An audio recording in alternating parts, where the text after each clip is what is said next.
Kristo nga manumduman sila o siya sa mga tao nga I am a person that follows and obeys God. So kani nga statement makahatag pud sa ato og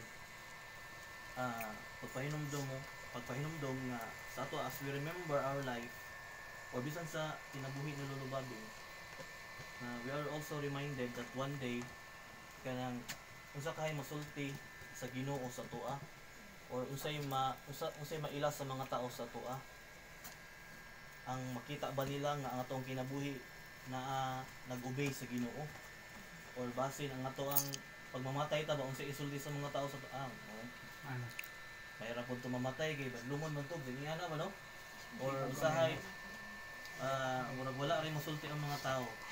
So ang problema nato karon usahay labi na sa mga Kristohanon na wala tayong ani nga mindset ana bitaw ang ato ang desire, pinaka-desire sa atong kinabuhi is ang malipay ang Ginoo.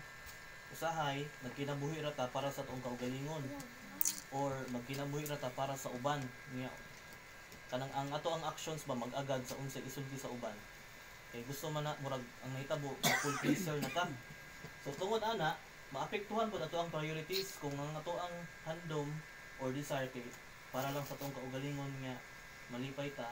So maapektuhan atong priority ana so panahon nga tingsimba unta di ta mosimba kay ang ato man gi-prioritize tong kaugalingon or atong gi-prioritize ang ubang tao. So kung giyon na maapektuhan atong priorities, ato ang attitudes, ato ang decisions, dili ang kung unsay makapahimot sa Ginoo. So ang kamatayon no nagpahinumdom sa ato ang kining kinabuhi sa kalibutan temporaryo ra gyud. Tama ba? Og nga sa usa ka adlaw kitang tanan moatubang sa Ginoo aron maghatag siya sa ato og taho sa ato account or iya gyud ta di ta by group, di by family, dili by church. Ang ato tagsa gyud ta nga moatubang sa iya ha. So one day moabot gyud na og ang ato ang teksto karon no makita sa 2 Corinthians chapter 5 verses 9 to 10. Akong basahon sa Bisaya. Verse 9 imo nang puno sa Ginoo. Apan labaw sa tanan, buot kita magpahimuot kaniya bisan dinhi sa ato ang puloy-anan o didto. Verse 10 kay kinahanglan mo atubang kitang tanan kang Kristo aron iyang hukman. Aron ang tagsa makadawat sa angay kaniya sumala sa iyang nabuhat maayo o daotan dinhi sa kalibutan. Pagampo ta Ginoo sa makausa mo kang ginadayeg Ginoo ginapasalamatan sa umang kinabuhi and among ginapangayo mo kaalam nga langit ng Ginoo nga masabtan namo imong mensahe labos tanan amo ning ma-apply sa among kinabuhi o ang among kinabuhi Ginoo magkapalipay sa imo. Father God, kita na among salig kanimo ginapasalamatan sa Jesus. So ang ato ang teksto na atong gibasa gay na gusto sa Dios atong masabtan didto nga gusto sa Dios nga magkinabuhi ta sa matag adlaw uban sa tinguha nga makapahimuot kaniya. No kita kay Kristohano naman tano. So bot pasabot ang ato ang number 1 nga priority nga malipay ang Ginoo sa atong kinabuhi. Mo gini number 1 atong i-consider dili nga ang ato ang kaugalingon or ang ubang tao. Ang gusto sa Ginoo nga atong kinabuhi mahimong usa ka halad nga maghatag pasidungog sa iyang pangalan, dili maghatag pasidungog sa simbahan or sa ubang tao kundi dili sa iya haragyod. So ang kinabuhi nga makapahimuot sa Dios mao ang kinabuhi nga nagpakita ni Kristo sa tanang butang kanang ma-reflect si Christ tong kinabuhi. Mo nang kinabuhi nga makapalipay sa Ginoo. So ang pangutana karon, what kind of life pleases God? No unsa nga klase sa kinabuhi ang makapahimuot kaniya? Una, a life that walks by faith. Si Paul nag-remind siya sa mga believers sa Corinthians, ingon siya nga walk by faith and not by sight. Kasi pasabot sa walk by faith kanang naa kay hugot nga pagsalig sa Ginoo sa mga butang na di mo makita. nagsalig ka sa Ginoo bisan di nimo masabtan ang sitwasyon. Nagsalig ka sa Ginoo bisan og wala ka kabalo unsay naa sa unahan, pero ang imuha nagsalig ka karon sa Ginoo. Mo na walking by faith. Makadumdum ta ka Abraham, di ba sa diha nga si Abraham grabe siya kadato nga Israelite. Daghang kay siya mga kanang karnero, mga daghang po siya mga servants. Grabe kadako ang iyahang kanang usa ni ari-arian. Karon usa ka adlaw gitawag sa Ginoo adto ani nga lugar. Kay panalangin ta ka. Unya si Abraham settled na sa atong lugar ba. Kung mubiya pa siya dito, maapektuhan iyang pagkinabuhi. Pwede wag siya kabalo asa siya madto. Pwede nga mapobre siya, pwede nga mawala iyang mga katigayunan. Pwede na mawala pero kung sa iyang gibuhat ni sunod siya. Munang gitawag ito siya father of faith. Muna nga si Abraham iyahang gisunod ang Ginoo bisan wala sa kabalo unsay naa sa unahan. Mo ni pasabot sa walking by faith. So ingon na ana baka ato ang faith. Makaingon ba ta sa Ginoo, Lord, mo ni akong faith sa pares kang Abraham. Na ang problema nato usahay, we live by sight, is it by faith? Atong una-una, we live by faith pero by sight na ito atong ginapakita, atong actions. Kay usahay magdepende nga to ang kainiton sa pagpangalagad sa atong sitwasyon, sa atong mga makita. O mabugkong naay kung naagani ka na mga pagsulay kalisod, labi na sa sulod simbahan nga mga pagsulay. Nakaganahan mo simba, ano ba? Meaning you are living by sight. May problema sa pamilya or naay natoy kanang sikat siya nga kanang flip top kaya ba flip top. Wala sa ba simba siya daw sa una pero na-discourage siya sa katong pastor. Grabe iyang pag-look up atong nga pastor ba. Pero nabalaan niya nga katong nga pastor murag kwarta ra ibito iyang apas. Kung mo request sa mga sakyanan, balay, mga gadgets, niya niabot ang panahon nga nibiya siya gidala niya tanan. So na-discourage siya, wala siya nasiba. That is living by faith. Tanaw ra siya tao. Nagtutok na siya sa tao. Oo, nagtutok ra siya sa tao. Bisan sa pastor, di ta pwede mo tutok kay tao ra ba yan? Tao ra ba yan? Yes. So, usahay ngon ana ato ang faith, living by sight. So, sa panahon nga naa sa mga kasakitan, mga pagsulay, mga panahon nga di ta kasabot unsa man atong sitwasyon, mo kasabot na. Sige man ta kog simba, sige man ta nang ampo, pero Lord, mo kasabot. Sa ingon na nga mga panahon diha mates ni Lord o ang imong faith kay tinuod, genuine ba na? No, do we trust God even if atong kinabuhi kay hurting ata sa trouble sa panahon sa kasakit sa kawaladon nagsalig bagyapon ta sa plano sa Ginoo bisan og wa ta kasabot wa ta kabalo di ta kakita sa unahan no atong hinumduman nga ang tao mausab ang atong sitwasyon mausab pero ang atong Ginoo dili mausab di ba kay maayo siya sa tanang panahon. Ang Ginoo maayo sa tanang panahon. Kita dili ta maayo sa tanang panahon. Ang tao dili maayo sa tanang panahon. Ang ato ang sitwasyon dili maayo sa tanang panahon. Ginoo ra gyud mo nang sa iya ra gyud ta motutok. Ikaduha, gusto sa Ginoo o malipay siya sa kinabuhi nato kung atong kinabuhi it shows love in action. Ingon si Paul sa verse 9, we make it our goal to please Him. So to please God meaning is to reflect His character. Kung man ang gusto ni God kanang life change, mausab ato ang kinabuhi, mahimong sama sa iya ha. So ang greatest expression sa character ni God is unsa man? Love. Diba love ang iyang greatest expression ni God. Manang gipadala niya si Christ para mamatay para sa tua. So by this, in si Jesus Christ, by this, everyone will know that you are my disciples if you love one another. So mailhan nimo ang Kristohanon if nagigumay sila sa usag-usa. Mo din ay mailhan. Di ba makaila man ta kung taparan kag Amerikano, makaila sa kinsay Amerikano kay tungod sa iyang itsura. So kung taparan kag Kristohanon, mailhan nimo ang Kristohanon kung nagigumay sila sa usag-usa. Yan nimo mailhan ang katong sumusunod yun ni Kristo. Love is just not just an emotion, but it is an action nga makapahimaya sa Ginoo.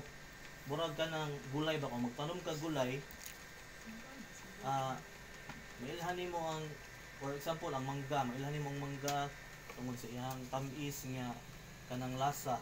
Same ra po na sa Kristohanon, mailhanin mo ang Kristohanon tungod sa iyang bunga, tungod sa iyang i-produce, no? Buproduce siya og love, joy, peace, patience, kindness, goodness, faithfulness, gentleness, self-control. Muna i-produce sa Kristohanon. So many Christians today, nagsulti sila, nagwali about love, but wala ginapakita sa actions. Diba? Sometimes, usa kanang ginapili ra pud nato ato ang ilab. Kung ilab ko niya, ilab ko na ko siya. Pero kung awayon gay ko ani, awayon po na ko siya. So dili nga kinaiya sa Kristan kay mo si Christ wala tay kalahian sa mga Pariseo. Nga mohigog mara usay mo higugma sa ilaha. Pero si Christ na ba siya gipili? Di ba wala? Pati katong mga ang ingon niya nianhi ko para sa mga tax collectors, sa mga prostitutes, sa mga ginatakwil sa katilingban. Muna iyahang hili kayo sa halubilo sa mga makasasala. Kay mo man na iyahang kanang purpose para luwason sila, para makaangkon sila relasyon kay Christ. Muna anak pud ta usay makihalubilo ra ta dito sa mga maayong tao, pero nagani mo simba nga murag dili kayo sa manin. Naiman iyang aura. Katong nakatungtong ko atong ilate mo rin, diba? Nakasimba ko dito sa Blue Ridge. Member ni Idbutingan. Naghabig ka to ba? Hindi. Tato ni. Takong tao niya. Ay, namo iya bangal. Pero wala siya aritis. So, di ba ngayon? Ganito ko aritis. Taod-taod. Mawala mo sa Kurana. Masa ka to. Sige, uli na. Taod-taod. Saka yung palpit. Core member ba na ito?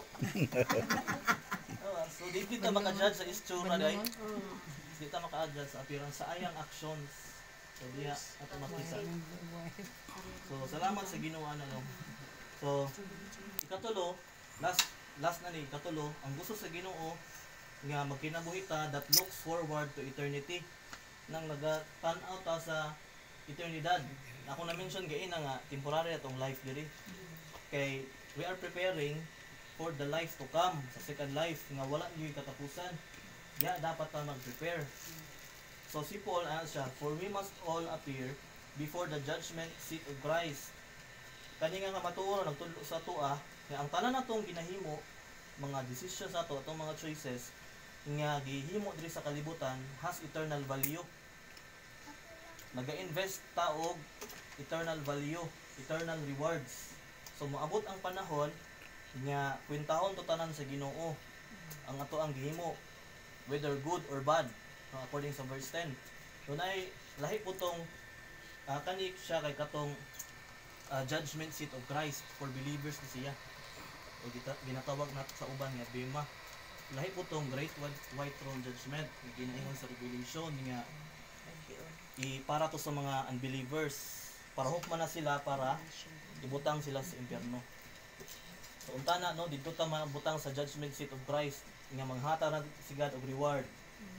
Reward na, awarding na dito. Dili ka dito sa katong usayo na ka para maimpyerno. Dili unta ka dito moadto. So ang kinabuhi nga makapahimuot sa Ginoo is the one that lives with eternity in mind. So kung ikaw imong una nasa eternity, so imong preparations o actions sa kalibutan tanan imong ginabuhat for eternity pod. So makahimo ka sa mga butang nga maka-honor kang God, because we know nga nato ang ultimate reward is not in this world but in His presence. So katong kaduha man ko naka-experience og trabaho before ko nag-eskwela seminary. Una nahimo kong si Antilalang man to'y nagkuhan sa ko sa PC dito day. Monday to Saturday may ang trabaho namo. Unya 3 months ra ko niundang na ko kay di na ko makaya nga malayo bitaw ko sa ministry.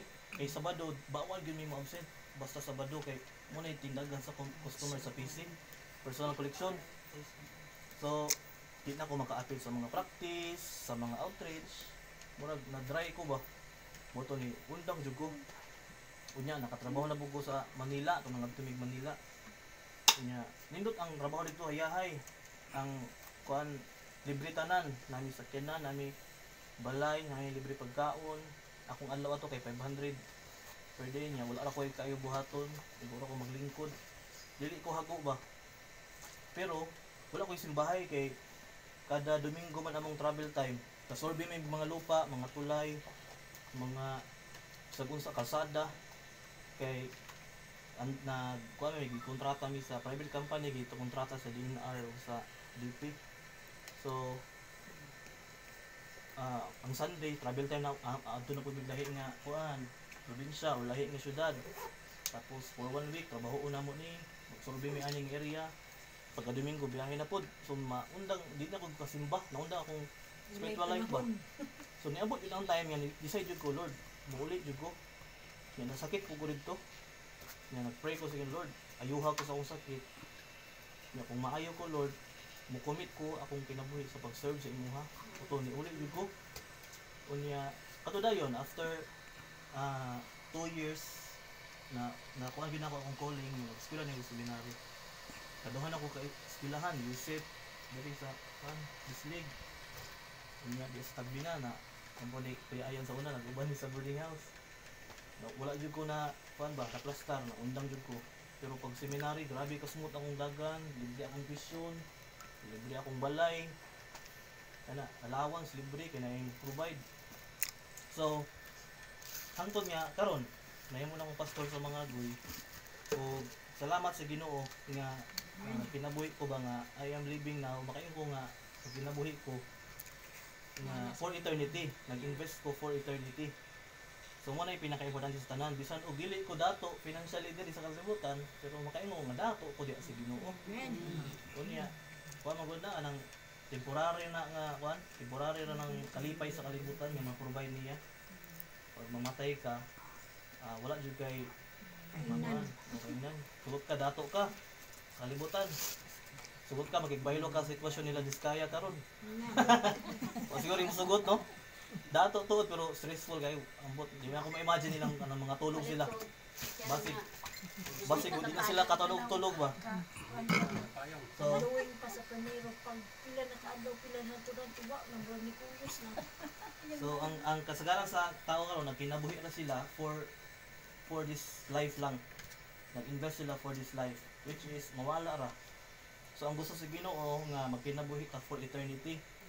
So kailangan kita mutubo sa tong spirituhanon, magbasa Bible, apil sa mga ministry simbahan, active kita kay kuan di man ako matag-an gud ang kinabuhi. Silingan namo wa mi kabalo nga namatay na dito si Cha Magno. Nadi siya cancer. So ata kabalo basta tong kinabuhi, wa di tay madala. Kay mo kanami to unya na ko magkuan nang hapit ako mamatay. Dapat karon na kasi wa man ta kabalo sa ato ang kinabuhi. So kailangan nato nga atong mindset dapat malipay si God sa akong kinabuhi. So sa atong kinabuhi karon, ang ato pangutan atong kinabuhi. Sa karon ha, nalipay ba si God sa ako ang life karon? Makaingon data nga moingon gyud si Lord, good job my good and faithful servant.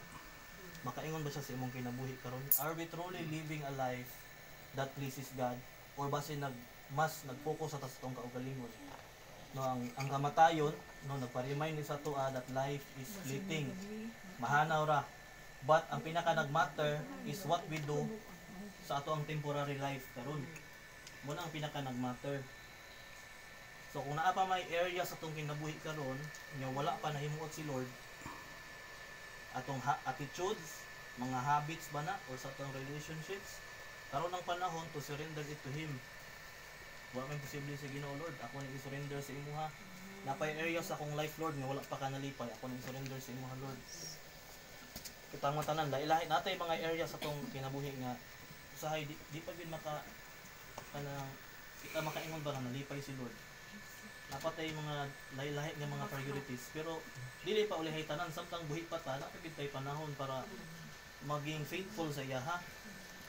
Kay pag-abot sa panahon, no, kung kita na po ng kuhaon sa atong atong kinabuhi atong kuhaon na si Ginoo, makasulti ba si Lord nga nalipay ko sa imong life, sulod diri sa langit, ana ba, or usin masulti sa mga tao sa to ang kinabuhi basin og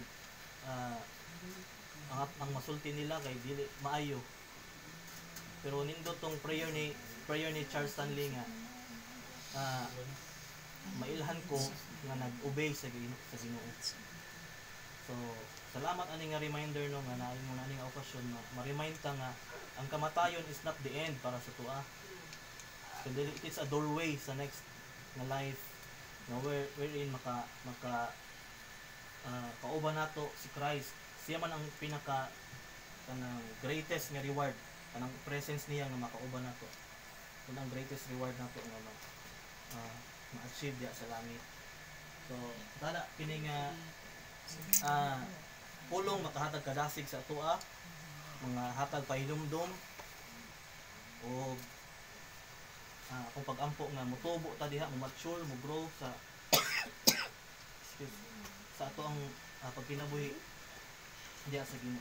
Magampo ta. Father, salamat sa imong mensahe karon. Ikaw nagahatag ka na og pahinumdum that life is fleeting, but ang kinabuhi namo sa kalibutan is temporary lamang. And Lord, salamat sa imong pagdasig nga ikaw hatag sa mga opportunity nga mo duol diya sa imo, surrender sa among kinabuhi diya sa imo. Okay, mo ang wa may kasiguruhan kung ano sa amin mo kuhaon, but Lord, ikaw mo ay nahibalo lamang niini busa among gamiton ning temporary life, short life namo din sa kalibutan to worship you, to serve you, Lord.